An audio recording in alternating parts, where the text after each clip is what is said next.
Okay. All right, the June 5th tree board meeting is officially called to order, and we have a quorum. Would we all stand for the Pledge of Allegiance, please? I pledge allegiance to the flag of the United States of America and to the republic for which it stands, one nation, under God, indivisible, with liberty and justice for all.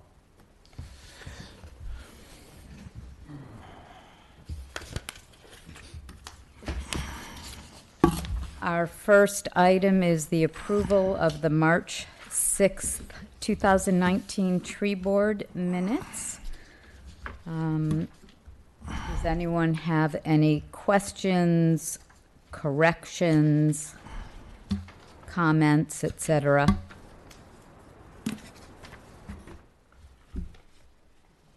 Okay, I'm going to take that silence as a no. So may I have a motion to accept the minutes as written? I'll make the motion to accept. Is there a second? A second. All in favor, say aye. Aye.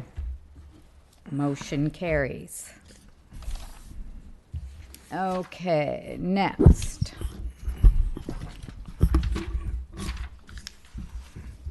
I guess we are going to turn this over to Brian for a few recent plantings and status updates. Yes. For recent plantings, since the last tree board meeting, we have planted 43 trees. It contains a good uncommon mix of black ironwood and shady lady black olives, and also some Chinese fan palms. And let's see. As Miss Biven, you know, we had our mosaic virus presentation Yes, we did. that was successful, and I received lots of calls after that for clarification and was able to answer questions and refer them to the expert with the county as well. And let's see, for upcoming events and functions, it's still a ways away, but just wanted to remind everyone that we have our National Public Lands Day planting that's going to take place out at Section 24 on September 28th. It's, I believe, the sixth year we've done it, if I'm not mistaken. We would welcome you all out if you would like to participate in that. It's typically around 8:30 a.m. and takes about 1.5 to 2 hours to plant the plants. And if I'm not mistaken, Section 24 is the Marjorie Stoneman Douglas Preserve off of Flying Cow Road. Yes, ma'am. Okay. Right. Also, in updates, we completed the phase 2 of the tree inventory. We just got sent the results of that, which I gave you all copies of. A hard copy, I was able to get an Excel spreadsheet from the consultant, even though that wasn't included in their scope of services. They agreed to provide that list, so you have something hard copy that shows, you know, the name of the park and the name of the roadway and the number of trees. So that is up there in front of your desk for your reference. This round we did 2,171 trees inventoried. I would guesstimate that we still have about 25 to 30% left to go. So I think at this point, you know, like I said, we've probably done about 3/4 of our trees.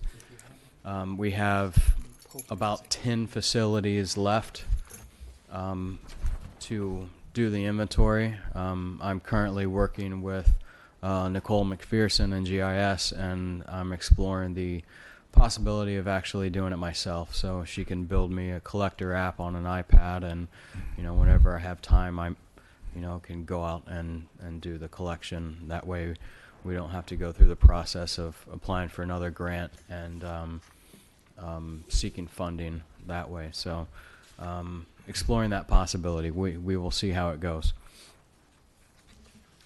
So any questions about the inventory at all?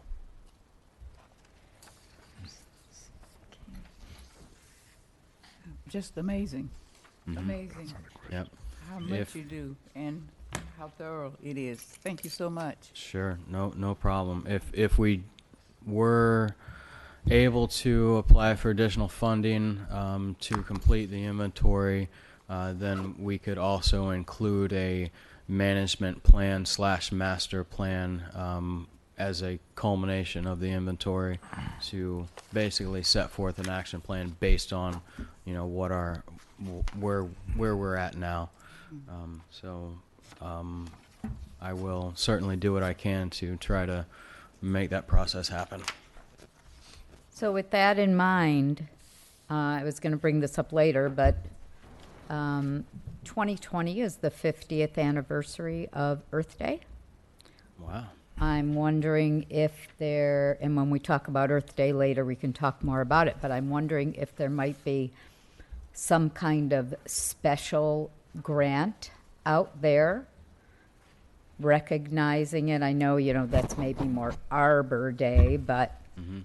maybe there's something out there for special recognition and No, something to think about.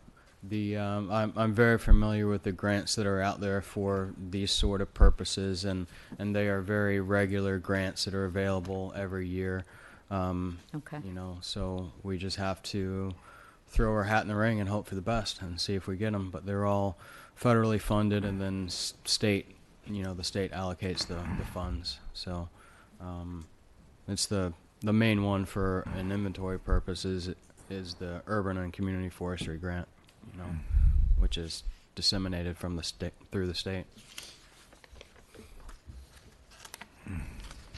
So that's, I believe, it for the recent plannings and status updates.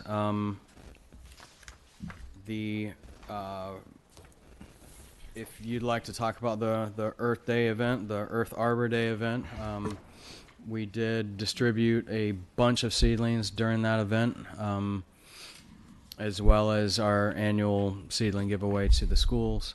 On Earth Day, we had firebush, honeysuckle, and viburnum. We had about 432 viburnum plants to begin with. We ended up still having about 350 on hand left over after the event. Those shrubs were dedicated to the event, and we actually took all those out to the Wellington Preserve out on Flying Cow, and we did get those installed, so none went to waste. We also had firebush and honeysuckle left over. Our little starts, many of you were there and remember. The firebush is actually being used today by the Garden Club doing an event for kids over in Village Park for their summer camp. So they are potting up the little starts and taking them home with them. So that's good. And we plan to pot up the honeysuckle and grow them out bigger, and we'll find a place to plant some of those. Question. For the plants that you do give away, is there any follow-up to see how many of them survive? No.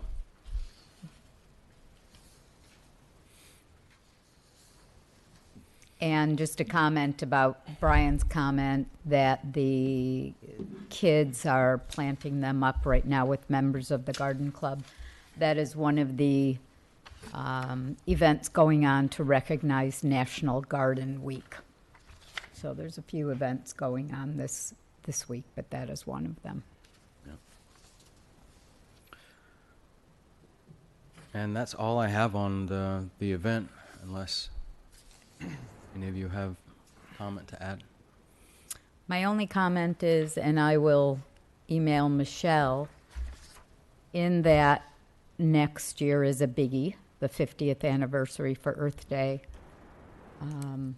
I don't know what we could do to embellish our recognition and celebration, but would be great if we did something a little different, a little bit special, because it is the 50th anniversary. So with that being said, maybe as a something for you all to put in the back of your mind. Well, if we- if I had to, excuse me, if I had to do one thing right now for 50th, I would celebrate Earth Day in regards to climate and how it affects the whole planet, because this climate change thing is becoming to the forefront. And Earth Day is a good way of illustrating that. So maybe that's the theme that you want to push Earth Day to, is the climate and how it's helping the planet. Because from what I'm reading, you may not have an Earth Day in 20, 30 years. You never know. I mean, this planet could be bad shape. So you never know. Well, if anybody has any ideas, they can email Michelle. I know she would appreciate any input as to next year's event. I'm not sure if it's related, but do we have a Village of Wellington official tree or official type of tree? Not like they have the state tree as the sable palm. No, we do not. We encourage a, Right. a good mix. Yeah. Well, I know that, what is it, on the original Wellington logo, the pine trees, Yes. you know, because there used to be a lot more pines out here, I know. And yeah, now the oaks seem to be moving in a lot of places.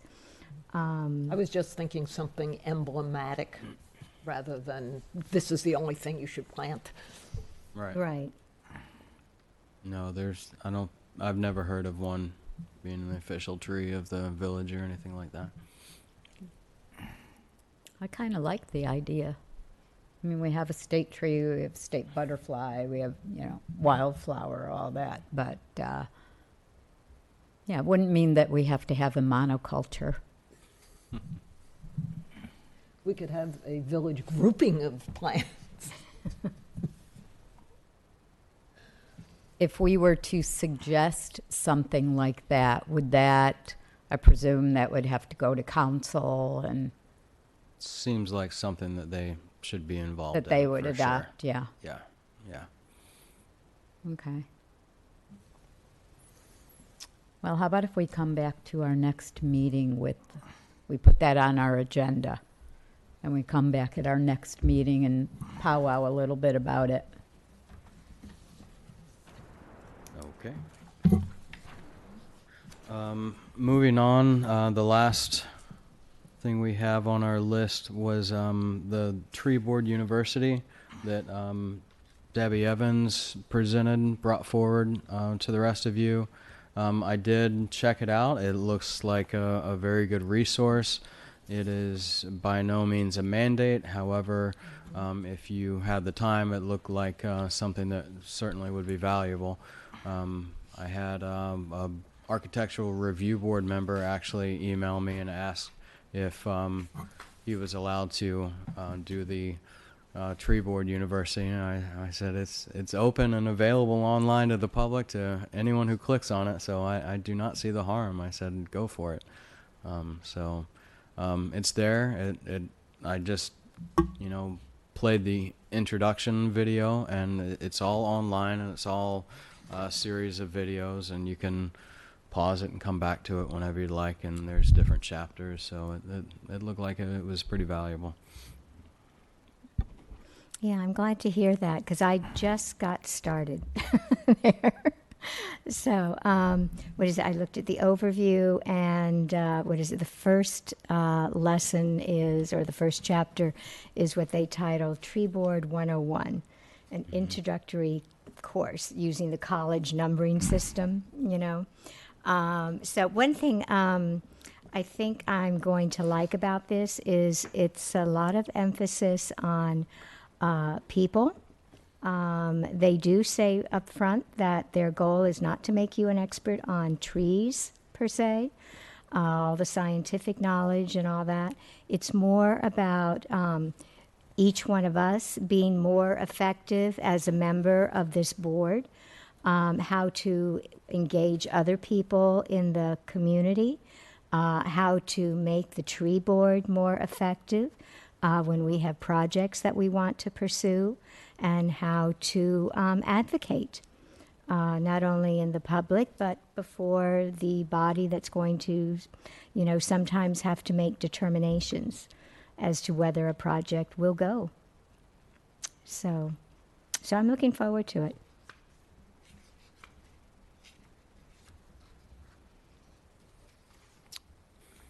Any other comments on any of those things we just talked about?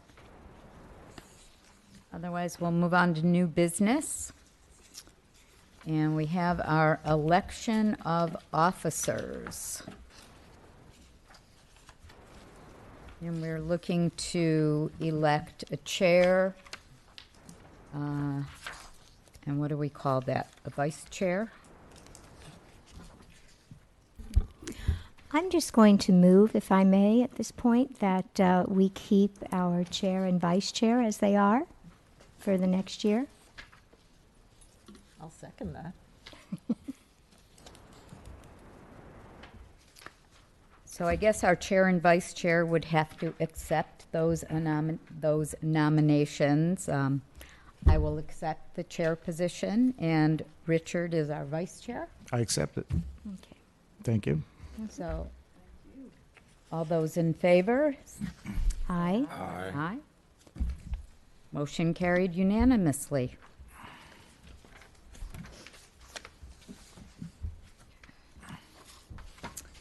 And we're moving through this agenda rather quickly. So on to comments. Do we have any general comments? If I could ask a question, somehow I thought we were coming back to the Earth Day event. I mean, I know we were talking about next year, and we're talking about the plants that were given out this year. I was curious, were all the nominees that we decided upon for the award present at the event? All but one. All but one. And we got the sign to that person. I believe it was Miss Brown's nominee that we delivered the sign to. Mm-hmm. So it was a good turnout Mm-hmm. on that end. Okay. We got that delivered. We got our tree, our raffle tree delivered, and all the leftover seedlings planted. So it was a success. Right. Any idea how many people were there? I do not know. No, nobody takes an official. No, clicker. there's no official gate or entryway where we can do that. There.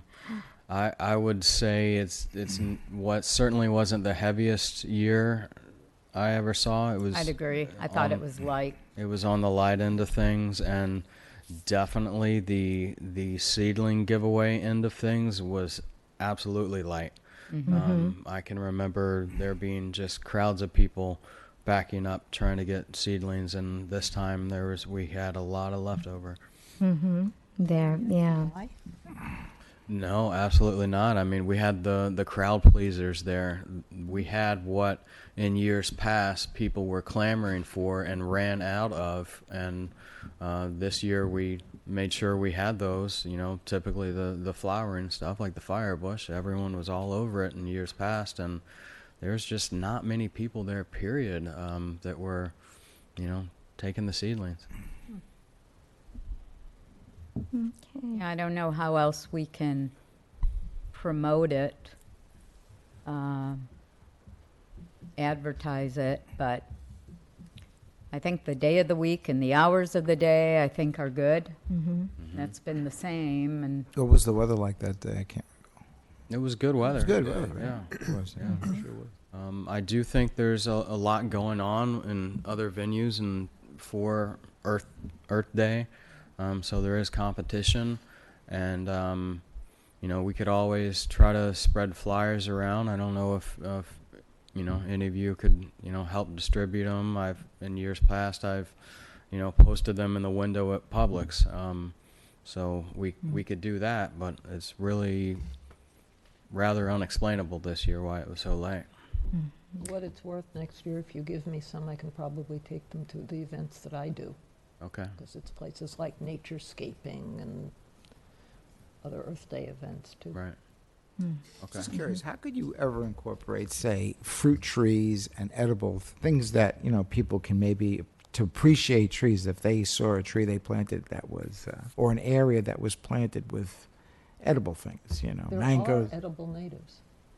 As the question was, what can we do in the village to get it, say, put an area together that had concentrations of, various kinds of mangoes and avocados, all things edible, that it creates an interest. Then you get the benefits of, or is that too much to even? Because I know they require care. That's another thing, So Right. I know I have several. It's requires care. Yeah. I think it's better as a backyard personal activity, Yeah. growing of fruit trees and stuff. When you start getting fruit trees in the neighborhood parks and stuff, it becomes a mess if I know. people aren't harvesting them, and then it attracts rats and I everything seen else. there's a new community. If you go past Lion Country Safari on the right, I forget the name of it. Arden. I think they're incorporating, instead of like the golf course thing, they have like a nature thing now. That's becoming very new in new developments where they're turning their preserving little areas of land where it's actually edible. And it's all for the residents. It's a nice thing because golf courses just aren't making it. Right. I think it's cool. Yeah. Would you mind living in a community that said, okay, here's free mangoes, free avocados, free lettuce, free that? I think I wouldn't mind that at all. No, I think that'd be pretty cool. Mm-hmm. It's just a thought. Mm-hmm. Yeah. Just as a note, some people are highly allergic to mangoes. They're related to poison. You know what? Give me your mangoes. You can keep your allergy. I'll take it. Could I No, I'm mention, talking about if could you I have it in mention a something public about space. that? I think it's in the packaging. I know it was real messy in years before, and this year it was neater. They could pick it up on their way to the car. But the problem was they liked the messy. In other words, when we used to put it in the little baggies and they would carry it around, it seemed in years past we would directly hand it to the person, even if it was inconvenient or even if they weren't ready to handle it. And I'm sure that it caused some root destruction on the way. But it seemed to be better if you directly handed the patient or the person the item, even though it was messier, and it was more difficult for us, because I think if you tell them go pick it up on your way back to the car, I think they forget. Yes.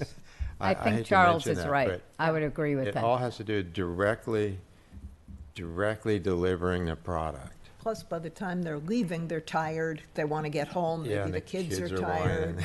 Yeah. And if they don't go out that exit, if they leave from some other part of the amphitheater, they totally forget to pick it up. So that may have been part of it. That may have contributed to giving out less.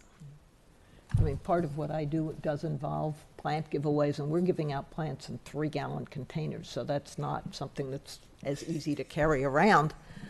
And unless somebody is just going to their car and coming right back, take your plant, take it with you. If you don't want to carry it around, come back later, but we have yet to be left with a bunch of trees. So maybe one of the things to do would be to change the location of the tree board tent to where it's closer to where all the plants are. Yeah. Or have it right where most people tend to leave. I don't know where it's located now. But if you're right at the exit, that's easy for people to just get their plant and go to their car. Right. Because otherwise, they may leave the plant in the car, which is also Which not is so not good. Exactly. We tried to make it as convenient for them as possible with it, being right adjacent to the parking lot and central and right on their way in and out. And, I feel like if they really wanted one, they'd take it. And in years past they have, and just this year they hadn't. We hand out, tote bags and everything to, make it convenient for them. I brought even plastic garbage bags from home for the little stuff. So, we tried, but if they don't really want it, they're not going to take it. Well, if they don't really want it, they probably shouldn't take it. If they don't really want it, they're taking it, and it's going in the garbage. Yeah. In years past, I lived in an apartment complex, and I saw a whole bunch of seedlings dead on people's porches. Oh, yeah. Well, to the fair one, they contrary, though, my neighbor that lives kitty corner behind me has a beautiful mahogany tree in their backyard that was a teeny tiny seedling gotten from one of the previous Earth Day. All right. There's plenty of success stories too. Yeah, I've heard that too on big oak trees that were once little sprouts. Right. Well, just a thought for the meeting in September then, since we're going to be talking about this more, is do any of us have children here of school age? We're the older group. Grandkids. So I'm curious, as to maybe what is being emphasized in the schools and making the schools aware that we do have this event, asking them to announce it to their classes and so forth, and that it is an opportunity for them to come and get free seedlings and all And that check sort of the stuff. Green Schools. I'm sorry, check with Check the Green Schools program. Ah, And I right. know that some schools also have been doing their own gardens or native areas or plantings of various kinds. You just have to be careful that somebody's taking care of the plants when the kids aren't there, like over the summer. Over the summer. And that there's some kind of a sprinkler system in case of a Right. dry spell. There. But lots of schools are eager for plants. There. So, okay. Thank Yeah, you. I think we maybe just need to do some more focused advertising of the event, because there's nothing worse than throwing a party and having nobody come. Where do you advertise it? I'm not in charge of the event. I didn't mean you personally. Right. I know they put it out on, the Facebook page and all the other social media they have, the village has, and they do the PSAs that are on the website, so they do put it out as much as they can in an electronic format, but maybe there needs to be a little bit more, flyers. Yeah. There are also some publications that will do free calendar ads, or even a little write-up depending on the event. Right. Town Crier. Town Crier, Palms West Monthly. Right. Yeah, I did have a conversation with Michelle one time. I know she is in charge of all the events in the community. So some of the things we're talking about, like maybe, contacting the schools or whatever, we're kind of going to have to be responsible for doing some of this on our own, and figuring out who's going to do what, if we want to go that route. So just so everybody's aware, because she has a limited amount of time. She, as I understand, is the only person in charge of the events in Wellington. So there's a limit to what she can do. For what it's worth, the calendar blurbs to publications are just a matter of write it up once and send it to Right. 6 different places. Right. Things like that, I'm sure she can do. But like I said, if you're wanting to, contact other organizations, like I mentioned to her when she was here about contacting environmental organizations, which she said she has done, but I went ahead and did contact this other group that I, had just seen an article about in the Town Crier. And I think there was a group about birds or something that came to the event. They had a bird project in conjunction with Audubon. And they were doing a burrowing owl mapping project, which we do have some burrowing owls in Wellington. Oh, yes. So I haven't talked with them since I have been back from my trips, but I hope they were there. It sounded from the last email I got before I left that they would be. I think the schools are really somewhere to focus, because if you can get the word out, and the schools will get the word out to their classrooms, it's the families that are interested and would be coming anyways. So I think that's really a focus. Okay. We'll see. Okay. So I would like to make all of you aware of something. Brian Hopper was recognized, and his candidacy was submitted by the Wellington Garden Club for an Earth Steward recognition from the Florida Federation of Garden Clubs. So he received that, and he was presented with that award at our May luncheon, which was the end of the year, and very well deserved. And I just wanted to share that with all of you. So Thank you very knew much. that. Congratulations. Congratulations. Very good. Thank you. We appreciate everything that Brian has done, of course, for the village, but as well as for the garden club. He helps us, and supports us continually with a lot of our projects. And then lastly, I would like to say I passed out a little 2-page, which is a conversation between me and Lori Cohn, the village attorney.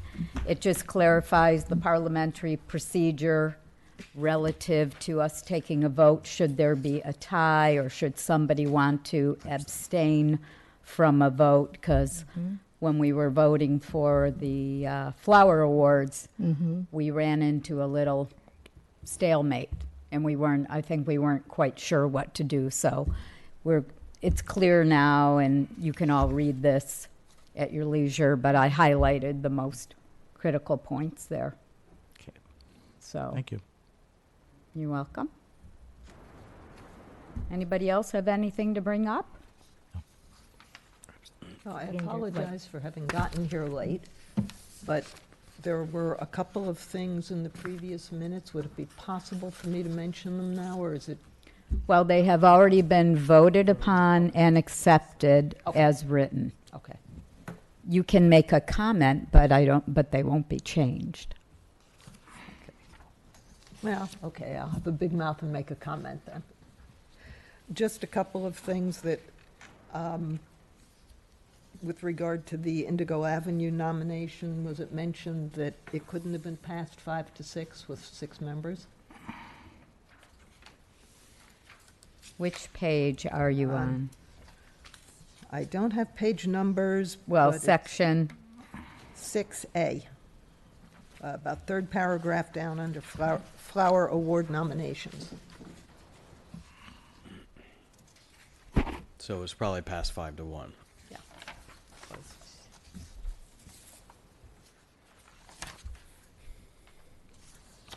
yes. Oh, in the second paragraph. Yeah.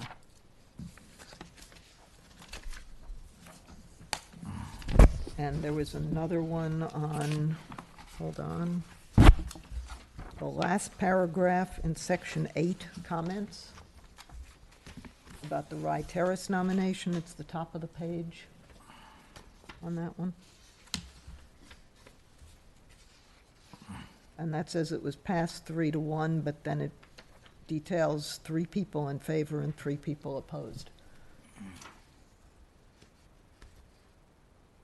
The top of the last page? Yeah, where the sentence reads, the 1616 Rye Terrace nomination was passed 5-1. Uh-huh. It says with Stormy Bliven, Richard Casola, excuse me if I'm hashing anyone's name, and Debbie Evans Oh. in favor, Charles Sendell, Steve Lisi, and Adrian Deutsch opposed. I'm just thinking that could be confusing if it were read by somebody later. Right, because I. Agreed. Yeah, we have 2 paragraphs in some instances about these nominations. I think the final votes were accurate, though. Right? They were, right? Yes, I think it did pass. So I think the The passing and failing of the nominees are accurate. Yes. However, maybe the vote count is a little confusing. Correct. But, I agree. in the end, Well, the other thing is, given the document that you just passed out, if it were in fact 3 and 3, Then that it would be would a have- failure, not a pass. right, but that was not the case. It Right. did pass. So something is incorrect there. I think what is incorrect is that the names listed are not accurately reflecting who voted in favor and who opposed. Correct. I believe that's the case. Yeah.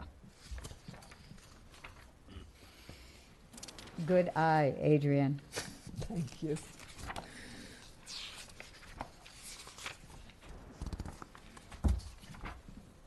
Anybody else?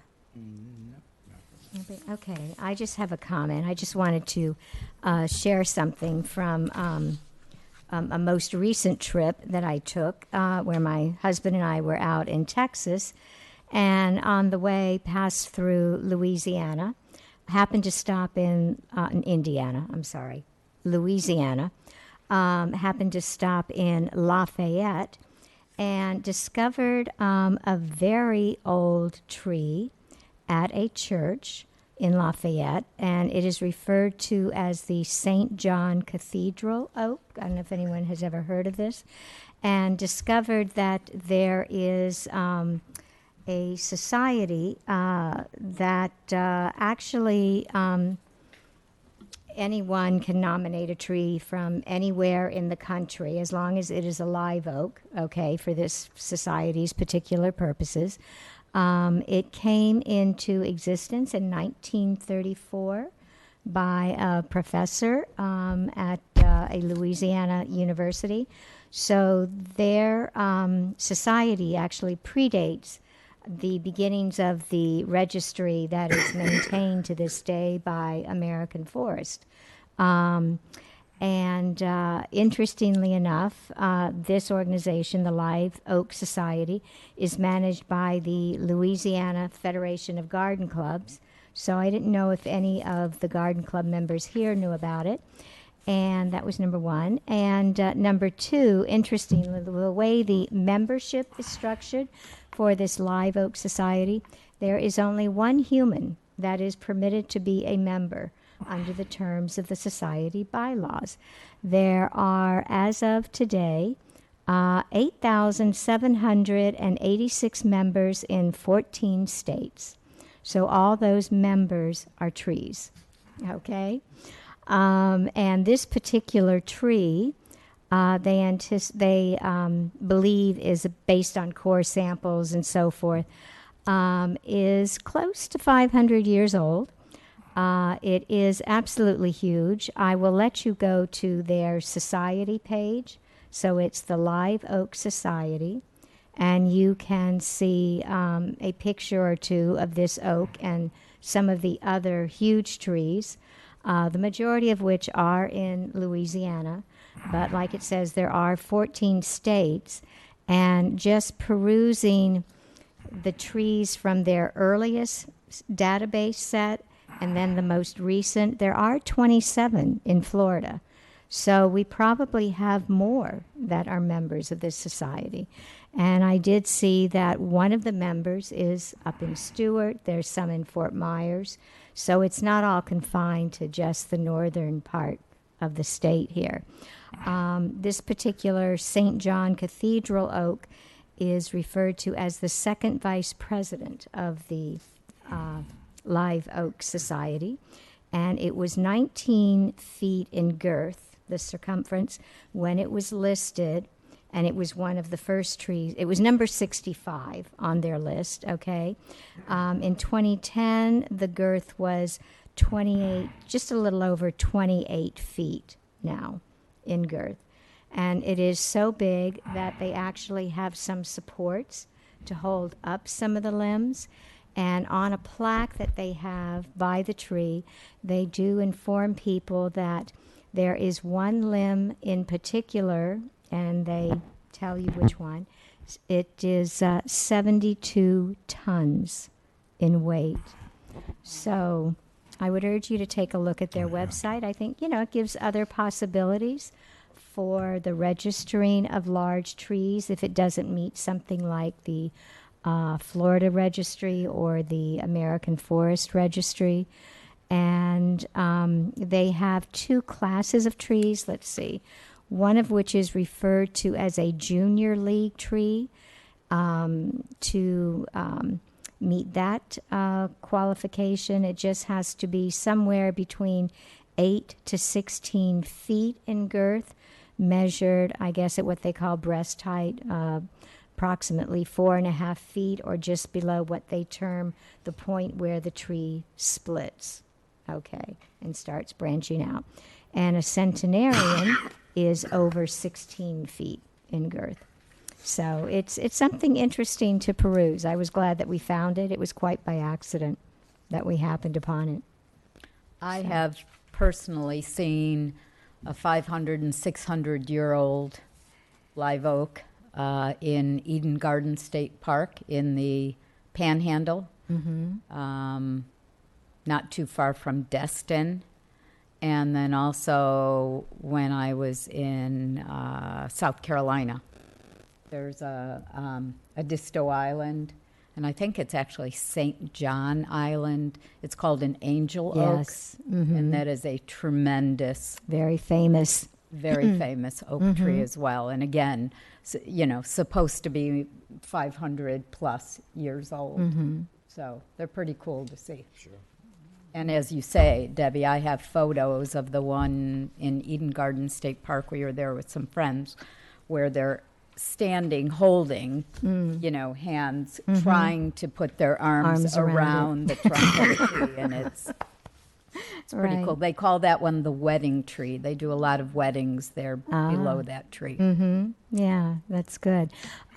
Just to follow up then on this a little bit, because, I'm not really aware in South Florida of live oaks of this sort of stature. Maybe I've just never, seen them except for one place. And that is right over here on the east side of Lake Okeechobee. There is a place called the Barber Barley Swamp, which is owned by Florida Power and Light. It is part of their property there where the Martin County Power Plant is. But they do allow groups to tour it. You can go to Discover Martin County and find out how to register for such a tour. I know I did it a number of years ago. And while there are some old cypress trees in there, and they will point them out to you, I think they said in particular there was one that they believe is at least 1,000 years old. When I was there, they also pointed out the oak trees that were there in one section, and made mention of the fact that they believe that those are around 500 years old. So those are really the only massive oak trees I have seen of that kind here in South Florida. It's definitely worth a visit to go over there. Since we're talking about trees and travels, I brought in a picture of two trees that survived the Hiroshima atomic blast at ground zero. I didn't get a very good picture of the momentum. It's sort of out of focus, but it was all in Japanese anyway. You can't read it. But No one of the translation? trees was a eucalyptus tree from Australia, and the other tree, I didn't get the name of it, but you can see they have it propped up very carefully. Like the Japanese are very much of a tree hugger nation now, because they build almost everything out of concrete, steel, ceramics, and metal roofs, because everything burnt down in World War II. So they really learned a lesson that trees are not a very good Why are they glowing? building material. Why are they glowing? They're glowing. I'm on this. Yeah, couldn't resist. you can see that they they don't even trim the eucalyptus tree. They just sort of Yeah. treat it as if it's a reverent tree. But it's an amazing sight to see. Hiroshima is actually like downtown New York now. They've built that all up with multi-story concrete and steel buildings, and it's not anything like what you've heard from our past experience with Hiroshima. Hiroshima is a brand new city. And it has to be. That's what we do. We Yeah. put them down. Put them back. One further comment then, since this has brought forth some other comments. On our trip, we did pass through the Panhandle because it was a driving trip. And I have to say the devastation up there, even now, is still incredible.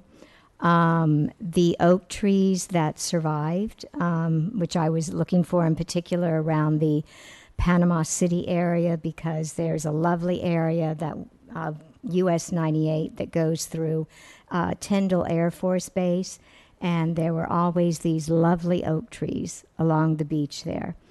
And Mexico Beach had some oak trees in it. In areas where they did survive, it's like they are just flushing out with growth. It really is a sight to behold. And it does make me think about the resilience of certain kind of trees. One thing that we've never had on our list, but just from what I've seen here in Wellington and found out subsequently, was that magnolias are considered the most resilient hurricane tree. And I know with the tree that I have, it's been now through, 3 hurricanes since it was planted. It's amazing. It's never lost a leaf.